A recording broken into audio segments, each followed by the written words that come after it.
दोस्तों, क्या आपने कभी सोचा है कि क्यों स्टॉक मार्केट में 90% से ज्यादा लोग अपना पैसा डुबा देते हैं, जबकि कुछ गिने चुने लोग ही इससे करोड़ों का साम्राज्य बना पाते हैं? क्या उन सक्सेसफुल ट्रेडर्स के पास कोई जादुई छड़ी है या कोई ऐसा सीक्रेट जो आपको नहीं पता? जवाब है नहीं। उनके पास जादू नहीं, एक सही प्रोसेस और एक मजबूत माइंडसेट है। आज हम जिस किताब की बात करने वाले हैं वो ट्रेडिंग और फाइनेंशियल वर्ल्ड में एक बाइबल की तरह मानी जाती है। माइक बेलाफायो की वन गुड ट्रेड। लेखक का मानना है कि ट्रेडिंग कोई जुआ नहीं है, बल्कि ये एक हाई परफॉर्मेंस स्किल है, ठीक वैसे ही जैसे एक एथलीट अपनी गेम की तैयारी करता है। हम अक्सर प्रॉफिट के पीछे भागते हैं, लेकिन इस किताब के अनुसार पैसा कमाना लक्ष्य नहीं होना चाहिए, बल्कि वन गुड ट्रेड करना यानी सही प्रोसेस को फॉलो करना ही असली सफलता है। पैसा तो बस उसका एक बाय प्रोडक्ट है।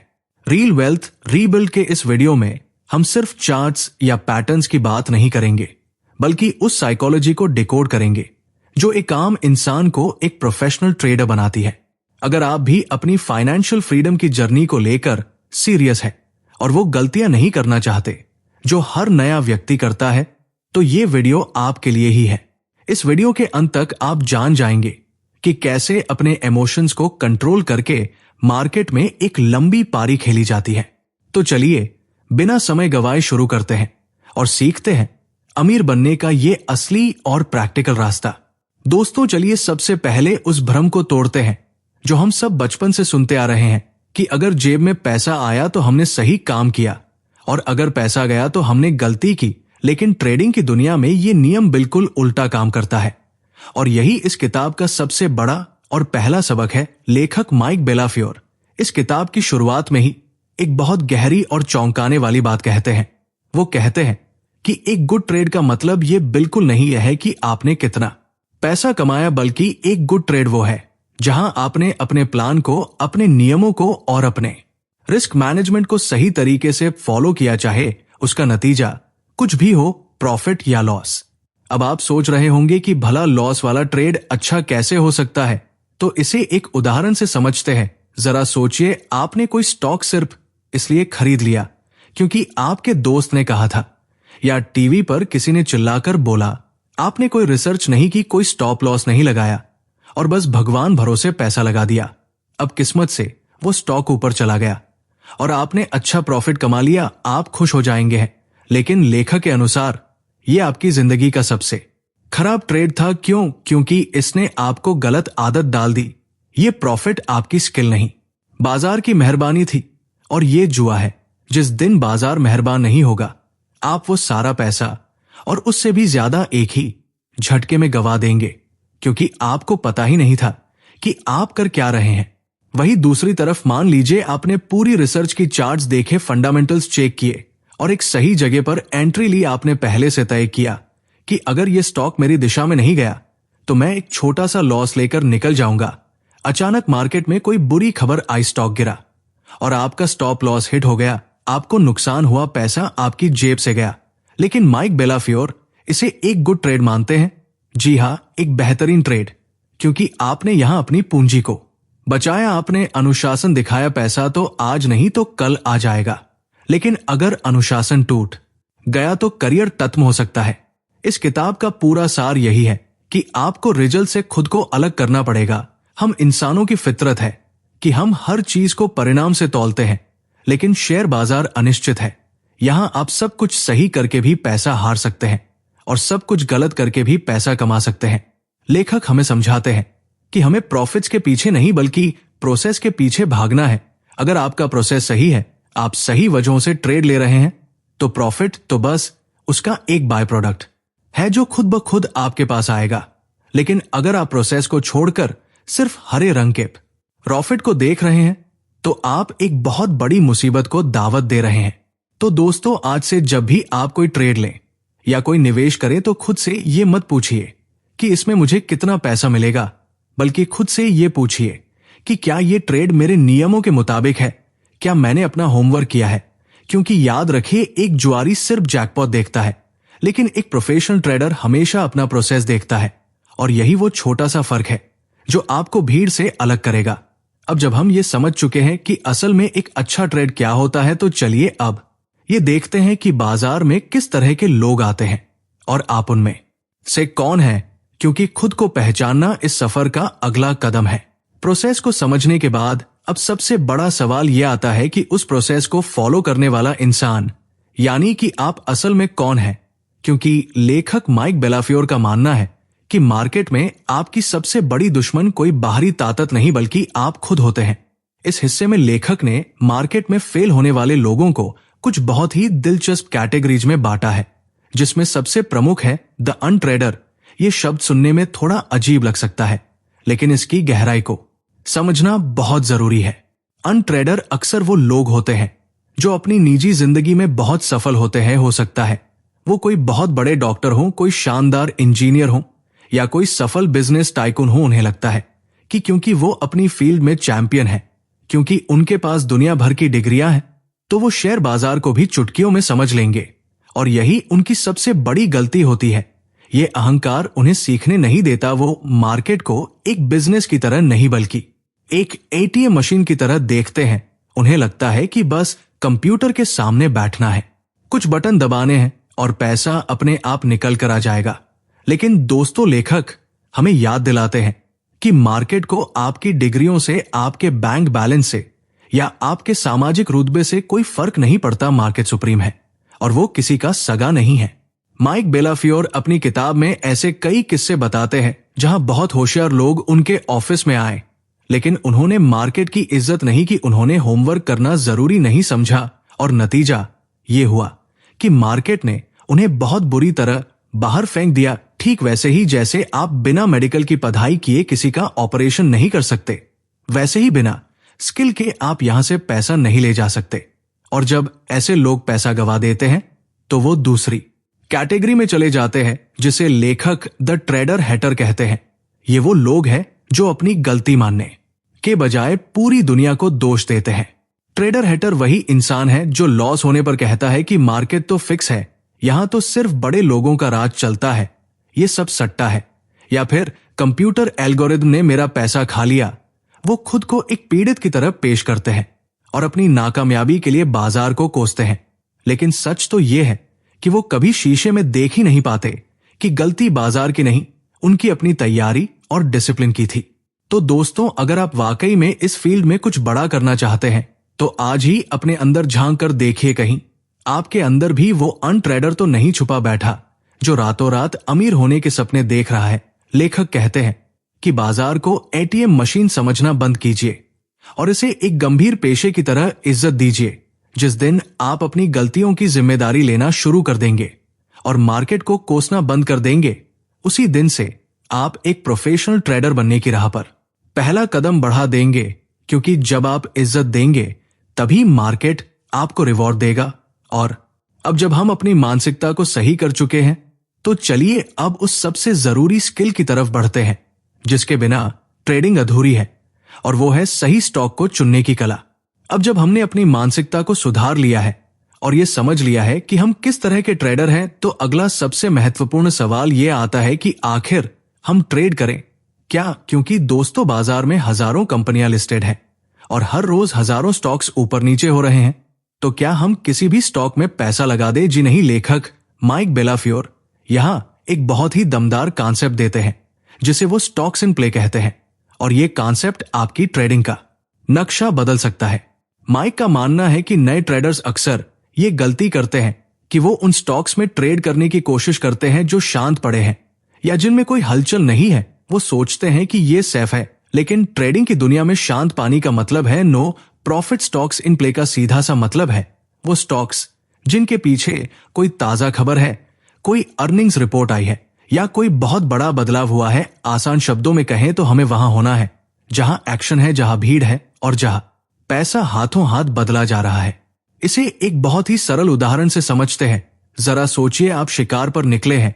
क्या आप उस जंगल में जाएंगे जहां सन्नाटा है और कोई जानवर नहीं दिखता, या आप उस जंगल में जाएंगे जहां ताजा पैरों के निशान हैं और हलचल हो रही है? जाहिर है जहां हलचल है, ट्रेडिंग भी शिकार जैसी ही है। अगर आप रिलायंस या टाटा जैसे दिग्गज स्टॉक्स को एक आम दिन पर ट्रेड करेंगे जब कोई खबर नहीं है, तो शायद वो पूरा दिन बस 1 या 2 रुपए ही ऊपर नीचे हो, इसमें आप अपना समय बर्बाद करेंगे और शायद ब्रोकरेज भी अपनी जेब से भरेंगे। लेकिन अगर उसी दिन किसी कंपनी के नतीजे आए हैं या सरकार की कोई पॉलिसी बदली है, तो वो स्टॉक एक दिन में 10, 20 या 50 रुपए भी मूव कर सकता है। और एक ट्रेडर को यही मोमेंटम चाहिए होता है। लेखक हमें समझाते हैं कि हमें लिक्विडिटी और वोलेटिलिटी से डरना नहीं है, बल्कि उसे गले लगाना है। लिक्विडिटी का मतलब है कि उस स्टॉक में इतने खरीदार और बेचने वाले होने चाहिए कि आप जब चाहे अपनी पोजीशन से बाहर निकल सके बिना फंसे। और वोलेटिलिटी का मतलब है कि उस स्टॉक में इतना दम होना चाहिए कि वो आपको प्रॉफिट दे सके। कई बार लोग सस्ते स्टॉक्स के चक्कर में ऐसे पेनी स्टॉक्स में फंस जाते हैं जहां से निकलना नामुमकिन हो जाता है। ये एक ट्रेडर के लिए मौत के समान है। तो दोस्तों, आज से आपका काम ये नहीं है कि कंप्यूटर खोला और जो सामने आया उसे खरीद लिया, बल्कि आपका काम एक जासूस की तरह होना चाहिए। हर सुबह मार्केट खुलने से पहले ये देखिए कि आज खबर कहाँ है, आज इंस्टीट्यूशनल पैसा कहा जा रहा है, किस स्टॉक में कल रात कुछ बड़ा हुआ है। सिर्फ उन्हीं स्टॉक्स की लिस्ट बनाइए जो इन प्ले है, क्योंकि लेखक साफ कहते हैं कि अगर आप सही स्टॉक में नहीं है तो आपकी स्ट्रेटेजी कितनी भी अच्छी क्यों ना हो, आप पैसा नहीं बना पाएंगे। इसलिए भीड़ का हिस्सा मत बनिए, बल्कि वहां जाइए जहां आज का खेल होने वाला है। और अब जब हमने सही स्टॉक चुन लिया है, तो अब बारी आती है उस स्टॉक की नब्ज पकड़ने की, यानी चार्ट्स के पीछे की असली कहानी को पढ़ने की, जिसे हम अगले हिस्से में गहराई से जानेंगे। दोस्तों, अब तक हमने सही स्टॉक तो चुन लिया जहां आज एक्शन होने वाला है, लेकिन अब हम उस हिस्से पर आ गए हैं जो आपको एक आम रिटेल ट्रेडर से उठाकर एक प्रोफेशनल इंस्टीट्यूशनल ट्रेडर की श्रेणी में खड़ा कर देगा। और इसे कहते हैं रीडिंग द टेप, यानी चार्ट्स के पीछे की असली सच्चाई को देखना। ज्यादातर लोग जब ट्रेडिंग करते हैं तो वो सिर्फ चार्ट्स देखते हैं, वो लाल और हरी कैंडलस्टिक्स को देखते हैं और पैटर्न ढूंढते हैं। लेकिन लेखक माइक बेलाफियोर का मानना है कि चार्ट्स तो सिर्फ ये बताते हैं कि इतिहास में क्या हुआ था, वो बीते हुए कल की कहानी है। लेकिन अगर आपको ये जानना है कि अगले पल क्या होने वाला है, तो आपको टेप को पढ़ना सीखना होगा। टेप रीडिंग का मतलब है बाजार के ऑर्डर फ्लो को समझना, यानी ये देखना कि किस भाव पर खरीदार और बेचने वाले असल में लड़ रहे हैं। इसे एक बहुत ही आसान उदाहरण से समझते हैं। मान लीजिए आप एक सब्जी मंडी में हैं और आप दूर से देख रहे हैं कि आलू का भाव 20 रुपए से 25 रुपए हो गया। ये चार्ट देखना हुआ, आपको सिर्फ भाव बढ़ा हुआ दिखा। लेकिन अगर आप वहां पास जाकर खड़े हो जाएं और देखें कि एक बहुत बड़ा व्यापारी ट्रक भरकर आलू लाया है और वो चिल्ला चिल्ला कर कह रहा है कि मेरे पास बहुत माल है और मुझे बेचना है, तो आप समझ जाएंगे कि भले ही भाव अभी ऊपर दिख रहा है, लेकिन असली प्रेशर बेचने वाले का है और भाव गिरने वाला है। चार्ट आपको ये कभी नहीं बता पाएगा कि वहां एक बड़ा सेलर खड़ा है, लेकिन टेप रीडिंग यानी उन ऑर्डर्स को लाइव देखना आपको ये सीक्रेट बता देता है। इस किताब के अनुसार टेप रीडिंग एक कला है। ये बाजार की सांसों को सुनने जैसा है। जब कोई स्टॉक किसी लेवल पर बार बार टकराता है और गिरता नहीं है, तो चार्ट पर वो सिर्फ एक लाइन दिखती है। लेकिन टेप रीडर देखता है कि वहां कोई बड़ा खरीदार बैठा है जो हर ऑर्डर को एब्जॉर्ब कर रहा है, यानी खरीद रहा है। माइक कहते हैं कि ये स्किल आपको 90% लोगों से आगे रखती है, क्योंकि जब बाकी दुनिया इंडिकेटर्स के सिग्नल का इंतजार कर रही होती है, तब तक टेप रीडर बाजार की नब्ज पकड़कर अपनी पोजीशन बना चुका होता है। तो दोस्तों, अगली बार जब आप ट्रेड करें तो सिर्फ लकीरों को मत देखिए, बल्कि ये समझने की कोशिश कीजिए कि उस लकीर के पीछे कौन खड़ा है। क्या वहां खरीदार डर रहे हैं, या वो आक्रामक है? क्या प्राइस आसानी से ऊपर जा रहा है, या उसे बहुत मशक्कत करनी पड़ रही है? ये देखना ही असली टेप रीडिंग है। ये शुरुआत में मुश्किल लग सकता है, लेकिन जैसे जैसे आप इसे प्रैक्टिस करेंगे, बाजार आपसे बातें करने लगेगा और आप वो देख पाएंगे जो दूसरों को नहीं दिखता। और जब आप बाजार की इस भाषा को समझ लेंगे, तब बारी आती है उन सुनहरे नियमों की जिन्हें मानकर ही एक परफेक्ट ट्रेड बनता है। तो चलिए जानते हैं वो 7 फंडामेंटल नियम क्या है। दोस्तों, अब हम उस पड़ाव पर आ गए हैं जो इस पूरे वीडियो का दिल है, क्योंकि टेप पढ़ना और स्टॉक चुनना तो सिर्फ तैयारी थी, असली खेल अब शुरू होता है। लेखक माइक बेलाफियोर कहते हैं कि एक प्रोफेशनल ट्रेडर कभी भी सिर्फ अंदाजे पर ट्रिगर नहीं दबाता, बल्कि उसके पास एक सख्त चेकलिस्ट होती है। जिसे वो 7 फंडामेंटल्स कहते हैं। इसे आप ऐसे समझिए जैसे एक पायलट हवाई जहाज उड़ाने से पहले चेकलिस्ट मिलाता है कि इंजन सही है या नहीं, फ्यूल है या नहीं, मौसम कैसा है। अगर इसमें से एक भी चीज गड़बड़ है तो वो उड़ान नहीं भरेगा। ठीक वैसे ही अगर इन 7 नियमों में से एक भी नियम आपके ट्रेड में मिसिंग है तो आपको वो ट्रेड छोड़ देना चाहिए, चाहे वो कितना भी आकर्षक क्यों न लग रहा हो। लेखक के अनुसार इस चेकलिस्ट में सबसे पहली और जरूरी चीज है एक ठोस कारण यानी कैटलिस्ट। आपको पता होना चाहिए कि ये स्टॉक आज क्यों भाग रहा है, क्या कोई न्यूज है या सिर्फ अफवाह है। दूसरा नियम है टेक्निकल लेवल यानी क्या स्टॉक एक मजबूत सपोर्ट या रेजिस्टेंस के पास है, क्योंकि हवा में तीर चलाने से पैसा नहीं बनता। तीसरा नियम है बाजार का ट्रेंड, जिसे हम अक्सर नजरअंदाज कर देते हैं। लेखक कहते हैं कि अगर पूरा बाजार नीचे गिर रहा है और आप खरीदने की सोच रहे हैं तो आप तूफान के खिलाफ तैरने की कोशिश कर रहे हैं, जो कि बेवकूफी है। इसके बाद आता है सबसे महत्वपूर्ण चौथा और 5वां नियम, जो है रिस्क रिवॉर्ड और एंट्री पॉइंट। माइक बेलाफियोर इस पर बहुत जोर देते हैं। वो कहते हैं कि ट्रेड में घुसने से पहले खुद से पूछिए कि अगर मैं यहां ₹1 खोने का रिस्क ले रहा हूं तो क्या मुझे बदले में कम से कम 2 या 3 रुपए मिलने की उम्मीद है या नहीं। कई बार नए लोग ₹5 कमाने के लिए ₹10 का रिस्क ले लेते हैं, जो गणित के हिसाब से ही हारने वाला सौदा है। और छठा नियम है आपका एग्जिट प्लान यानी स्टॉप लॉस। दोस्तों, ये सुनने में कड़वा लग सकता है, लेकिन रेड लेने से पहले आपको यह पता होना चाहिए कि अगर मैं गलत साबित हुआ तो मैं कहां निकल जाऊंगा, क्योंकि बाजार में सरवाइव करने का यही एक मंत्र है कि अपने घाटे को छोटा रखो। और 7वां आखिरी नियम है कंफर्मेशन, यानी जो हमने पिछले पॉइंट में सीखा। टेप रीडिंग, क्या स्क्रीन पर सच में खरीदार दिख रहे हैं या ये सिर्फ एक धोखा है। जब ये 7 सितारे एक लाइन में आ जाते हैं तभी एक वन गुड ट्रेड बनता है। इसे एक असल जिंदगी के उदाहरण से देखिए। जब आप बाजार से कोई महंगा फोन खरीदने जाते हैं तो आप क्या करते हैं? आप उसका कैमरा चेक करते हैं, बैटरी देखते हैं, वारंटी देखते हैं और कीमत की तुलना करते हैं। आप बस दुकान में घुसकर कोई भी सोन नहीं उठा लेते, तो फिर अपनी गाढ़ी कमाई को स्टॉक मार्केट में बिना चेकलिस्ट के कैसे झोंक सकते हैं? तो दोस्तों, आज से अपने कंप्यूटर के पास एक कागज चिपका लीजिए और जब भी उंगली माउस के बटन पर जाए तो एक पल रुकिए और खुद से पूछिए कि क्या मेरे इस ट्रेड में ये 7 पॉइंट्स टिक हो रहे हैं। अगर जवाब ना है तो रुक जाइए, क्योंकि ट्रेड छोड़ने में कोई शर्म नहीं है, लेकिन गलत ट्रेड लेकर पैसा गंवाने में बहुत दर्द है। और जब आप इन नियमों का पालन करते हुए अपनी पूंजी बचा ले जाते हैं, तभी आप असली मायने में बाजार में टिके रहने के काबिल बनते हैं, जो हमें हमारे अगले और बेहद संजीदा टॉपिक की तरफ ले जाता है कि आखिर इस खतरनाक बाजार में अपनी जान यानी अपनी कैपिटल को कैसे बचाया जाए।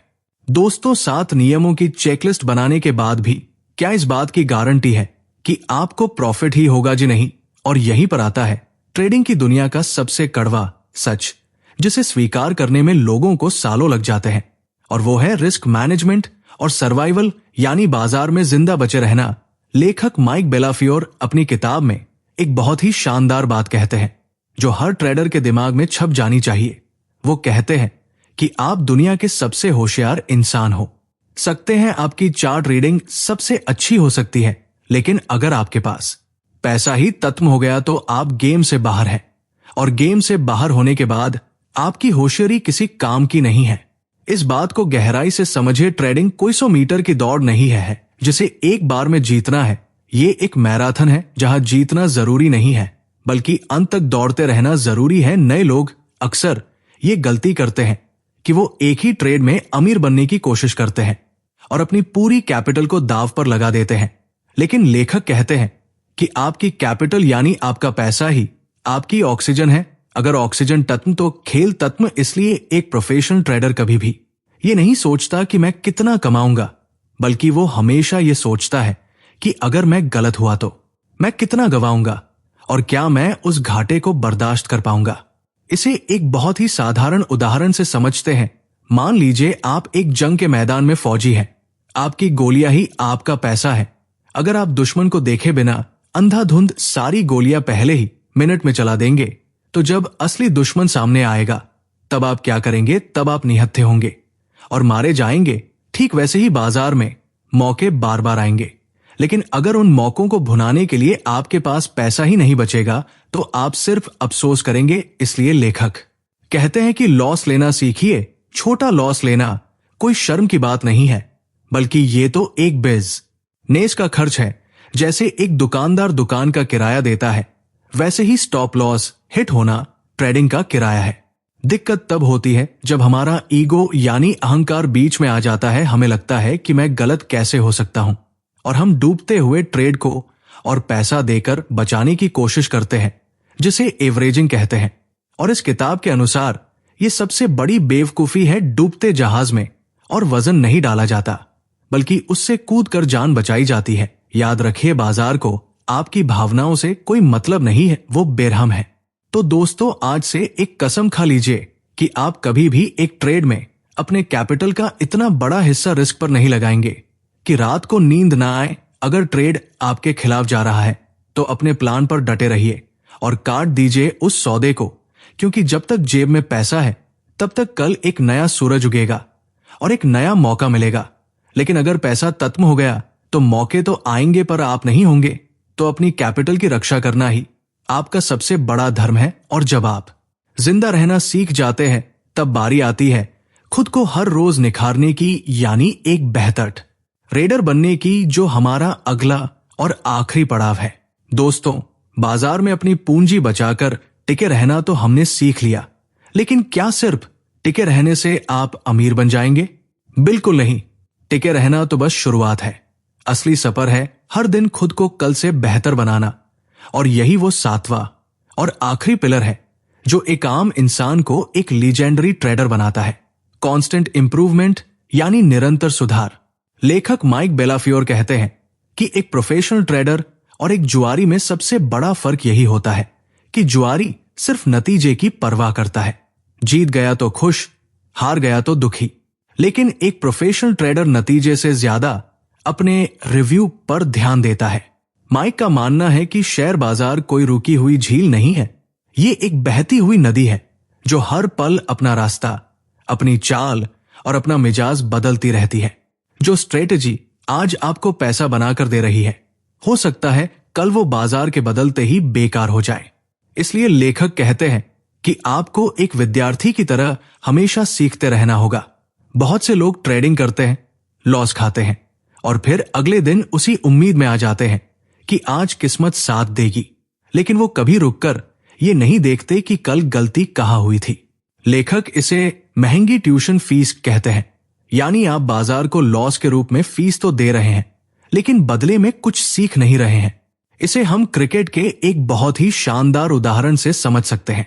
जरा सोचिए, जब विराट कोहली या रोहित शर्मा जैसे महान खिलाड़ी मैच में आउट होकर पवेलियन लौटते हैं तो वो क्या करते हैं? क्या वो बस बैठकर अफसोस करते हैं या अगली मैच का इंतजार करते हैं? नहीं, वो अपनी बैटिंग की रिकॉर्डिंग बार बार देखते हैं। वो देखते हैं कि किस गेंद पर उनका पैर गलत पड़ा, कहां उनका ध्यान भटका, और फिर वो नेट्स में जाकर उस कमी को सुधारते हैं। यही चीज उन्हें महान बनाती है। ट्रेडिंग भी बिल्कुल ऐसी ही है। जब बाजार बंद हो जाता है तब एक असली ट्रेडर का काम शुरू होता है, अपने आज के ट्रेड्स का पोस्टमार्टम करना। लेखक हमें सलाह देते हैं कि हमें एक ट्रेडिंग जर्नल यानी एक डायरी रखनी चाहिए। यह सुनने में आपको बोरिंग लग सकता है, लेकिन यह आपकी सफलता की चाबी है। हर रोज बाजार बंद होने के बाद उस डायरी में लिखिए कि आज आपने क्या किया। सिर्फ ये मत लिखिए कि 5,000 का प्रॉफिट हुआ या 2,000 का लॉस, बल्कि ये लिखिए कि आपने वो ट्रेड क्यों लिया। उस वक्त आपके दिमाग में क्या चल रहा था? क्या आपने डर की वजह से जल्दी एग्जिट किया? क्या आपने लालच में आकर नियम तोड़े? जब आप अपने विचारों को कागज पर उतारते हैं तो आपको अपने खुद के पैटर्न दिखने लगते हैं। आपको समझ आने लगता है कि आप बार बार एक ही गलती कहाँ दोहरा रहे हैं।